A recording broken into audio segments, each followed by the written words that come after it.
or as many mobile homes as we could possibly fit on there is what I'm gonna put on there actually. So I'm gonna essentially add more mobile homes to the property and make the property a mobile home park. So that is what I am going to be doing with this property. I got all my paperwork in here and stuff like that. Now let me set my GPS. We're gonna go down and look at the property. Hang on 1 second, guys.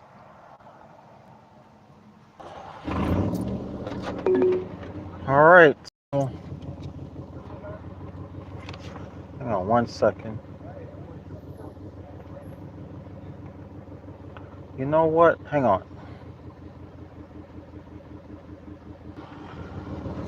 I'm gonna go look at the property another time. Um, so you guys see the ins and outs of what I'm doing, like literally. I teach you guys this stuff. I'm telling you, get in the mastermind, man. It's too easy. As you could see, they didn't ask me for anything, my social security number, my driver's license, anything like that. The lender, he's not gonna ask you for a social security number or anything like that. Forget about credit. They don't even ask you for a social security number because the loan is based on the property. It's based on the property and the equity already in the property. So buying from the tax deed allows us to buy properties that's worth 20, 30, 40, 50,000 for half of that. Okay? For half of that. So the lender not only doesn't care about your credit, they actually hope you don't pay. They hope you don't even make the first payment because they get to keep the asset. They get to keep the asset, go sell it to somebody else, hope they don't pay, get their down payment and a few payments from them, hope they don't pay, take it from them, just keep doing it, keep doing it. And essentially they're collecting money forever until somebody finally pays off the asset, which a lot of people don't. That's the thing about it.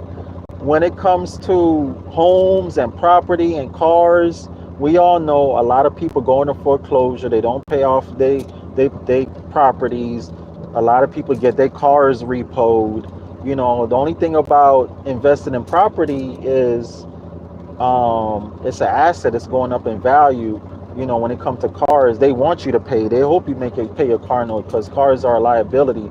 I don't even know why people finance cars or why bank even give loans on cars. It beats me. But anyhow, it is what it is. But it's the dumbest thing ever, financing a car or even when banks lend on cars. But anyhow, um, when it comes to property, the lenders, they don't care. They care as long as there's equity in the property. Now, if you was buying a property that, you know, it's 100,000, 200,000, 300,000 is what it's worth, what it's appraised for, and that's what you're buying it for. Yes, they want your credit, they want your firstborn, they want your W-2, they want your verification of rent, they want everything from you because essentially that's not really an asset right now. There's no equity there. That's not really an asset right there. Okay, that's why they want 20% down and or whatever down. They want so many things from you because that's not really an asset to you nor the lender. Okay, when it starts building equity, then it becomes an asset. Okay, until it builds significant amount of equity, it's essentially a liability. Okay, but the way we buy properties, we buy them with equity. We coming in with equity, so our lenders are happy. They too happy to finance us. They too happy to finance us. Okay, my lenders, they man, they love me. They like what you got for us now, Dragon. What you got for me now? Okay, and as you can see, I got a great rapport with the people down here, the different counties. I have a There's nothing compared to what you learn.